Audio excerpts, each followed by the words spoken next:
Olá, sejam todos muito bem-vindos. Os atuais acontecimentos no Brasil não são meras junções do destino. No mês de julho de 2022, o grupo LIDE, Líderes Empresariais, fundado pelo ex-governador João Dória, convidava, através de uma circular, para a primeira edição do LIDE Brasil Conference, em Nova York, evento que tem como objetivo explicar a investidores internacionais o cenário do Brasil na democracia e na economia a partir do ano de 2023. Um clube privado de investidores ligados diretamente ao governo. Um mês antes de divulgar o tão polêmico evento da casta brasileira em Nova York, e depois de escândalos atrás de escândalos no seu mandado de governador para o estado de São Paulo, João Dória decide fazer uma coletiva de imprensa em 13 de junho de 2022, declarando em um café da manhã com jornalistas em um hotel luxuoso na região da Avenida Paulista, em São Paulo, que deixaria a vida pública, mas que continuaria filiado ao PSDB. Através de um post em seu Twitter, ele anunciou seu afastamento definitivo da política e pediu desculpas pelos erros cometidos, erros que custaram a vida de milhares de paulistas e paulistanos. Uma retirada de cena, no mínimo suspeita, mas que se revela estratégica para atuar livremente nos bastidores da política. Dória volta em cena em julho, como prometido, através do grupo LIDE, da qual é fundador e presidente, promovendo uma conferência no Harvard Club of New York, com a presença dos ministros do STF, do TSE, do TCU, além de autoridades monetárias, gestores públicos e privados com faturamento acima de 200 milhões e mais 260 empresários. O establishment brasileiro, formado por esse grupo tão estratégico e seletivo, foi responsável por derrubar o governo Bolsonaro, além de também serem responsáveis pela ressurreição de Lula e a tão contraditória aliança com Geraldo Alckmin. Diante dessa conjuntura, tudo começa a fazer sentido. A conferência marcada após o segundo turno das eleições tinha um painel intitulado A Economia do Brasil com o Novo Governo, o que despertou a curiosidade de milhares de pessoas sobre esse tema, fazendo com que eles mudassem o título devido à polêmica e questionamentos legítimos. Como eles poderiam anunciar e debater um novo governo para 2023, 3 meses antes das eleições, descartando categoricamente uma reeleição de Bolsonaro? Bom, isso é simples, né? Se no establishment eles possuem os ministros do Supremo, junto com quem conta os votos, fica fácil de prever o futuro. A deputada Bia Kicis foi até o Congresso questionar publicamente sobre o assunto.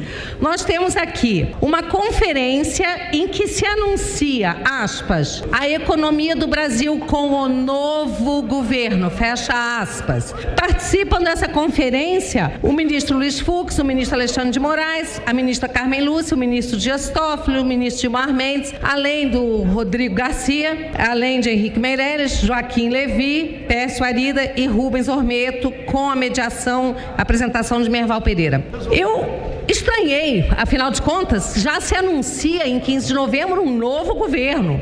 E eu pensei, o que será que eles sabem, os ministros do Supremo, o recém-eleito ministro do TSE, que nós não sabemos? Isso é absolutamente estarrecedor.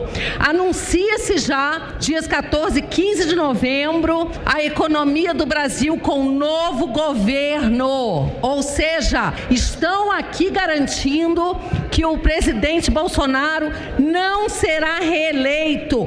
E realmente não foi. Mas os fact-checkers que insistem em atuar sob os delírios de ditadores de plantão não demorou muito para classificar a deputada e todos aqueles que questionavam esse painel como enganosos, teóricos da conspiração, e afirmaram que não era verdade que ministros do Supremo participariam do debate sobre o novo governo no Brasil logo depois das eleições, mas que eles falariam sobre o Brasil e o respeito à liberdade e à democracia para o ano de 2023. Mas uma tentativa inútil de manipular os fatos, distorcendo as narrativas para que elas parecessem fake news. Mas o contexto era muito claro. A guerra de narrativas travada pelos vassalos do sistema nos trouxe em uma batalha insana de enganos entre verdades e mentiras, onde a grande mídia está perdendo cada vez mais o consenso da população. Os ministérios da verdade, com o passar do tempo, está provando que tudo o que eles rotularam como falso e enganoso, hoje está se revelando verdadeiro. As eleições passaram, As previsões do establishment se concretizaram e o plano de poder perpétuo continua em pleno andamento. O evento de Dória em Nova York trouxe os ministros do STF, do TSE, do TSU, além de ex-ministros do governo Lula e líderes do PSDB, uma velha junção já bem conhecida nos bastidores políticos por encenar falsos opositores. Um regime nada democrático e muito menos republicano. A indignação da população brasileira está no fato de que Lula foi solto e foi inocentado por uma tecnicidade em um tribunal composto em sua grande maioria por ministros nomeados pelo PT. Lula foi ressuscitado e transformado em mártir político por esses mesmos ministros que não reconheceram sua indiscutível culpabilidade por corrupção, formação de quadrilha e enriquecimento ilícito. O povo está indignado pelo processo que nos trouxe até aqui. Lula não poderia ser elegível diante de todas as provas cabais que autenticaram sua relação com o crime envolvendo a máquina estatal. O povo brasileiro não quer continuar cúmplice desse ato de peculato pelas mãos do STF. Em 8 de março de 2021, o ministro Edson Fachin, numa canetada, anulou as condenações de Lula sobre a Lava Jato para torná-lo elegível. O ministro do Supremo Tribunal Federal, Edson Fachin, anulou hoje todas as condenações impostas pela Justiça Federal do Paraná ao ex-presidente Lula no âmbito da Lava Jato.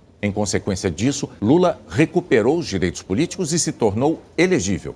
A Operação Lava Jato cumpriu mais de 1.000 mandatos de buscas e apreensões e prisões em um esquema gigantesco de lavagem de dinheiro e corrupção jamais visto antes, envolvendo bilhões e vários países. Até hoje já foi devolvido aos cofres públicos 25 bilhões de reais. Mas mesmo assim, há quem diga que o crime não existiu, os negacionistas continuam dizendo que Lula é inocente, a grande mídia continua justificando o injustificável, tudo isso para ludibriar a opinião pública e legitimar um condenado ao poder. Depois de todas essas manobras políticas que levou à questionável vitória de Lula em um segundo turno conturbado, frenético, levando a população ao estresse absoluto, Lula e Janja chegaram até dormir durante a tarde de domingo, antes do resultado rápido das eleições.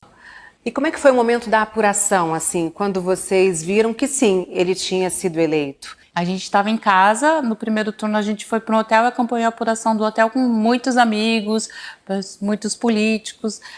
No segundo turno a gente optou por ficar em casa, a gente almoça tranquilo, descansa, dormimos de tarde, acordamos. Conseguiram dormir? Dormiram? Aliás, ele não saiu da sala transformada em cárcere, sem grades na Polícia Federal de Curitiba, para perder no segundo turno, não é mesmo? Depois do descanso dos justos, no dia 9 de setembro, Lula começa sua agenda presidencial e foi até o STF encontrar com a sua Suprema Corte. Tapinhas nos rostos foram distribuídos aos seus funcionários juízes e a voz de comando foi dada, ou seja, voltar à vida normal com a convivência entre os poderes. Está claro que depois que a tomada de poder do Executivo foi concluída com sucesso, nada melhor que voltarmos aos velhos tempos. Lula lamentou aos seus companheiros de cercos, ataques e violência política estimuladas durante o governo Bolsonaro contra ele e petistas, e os ministros da corte concordaram. Curiosamente, perfis de parlamentares de direita começaram a cair um depois do outro, depois desse encontro familiar. Lula terá direito a 2 indicações à Suprema Corte após as aposentadorias de Ricardo Lewandowski e Rosa Weber no próximo ano, concretizando assim um regime extremamente hegemônico, monocrático e irreversível. No mesmo dia 9 de novembro, Lula foi presenteado pelo seu amigo Gilmar Mendes, o mesmo que chorou em homenagem ao advogado de Lula, Cristiano Zanin. Vocês se lembram?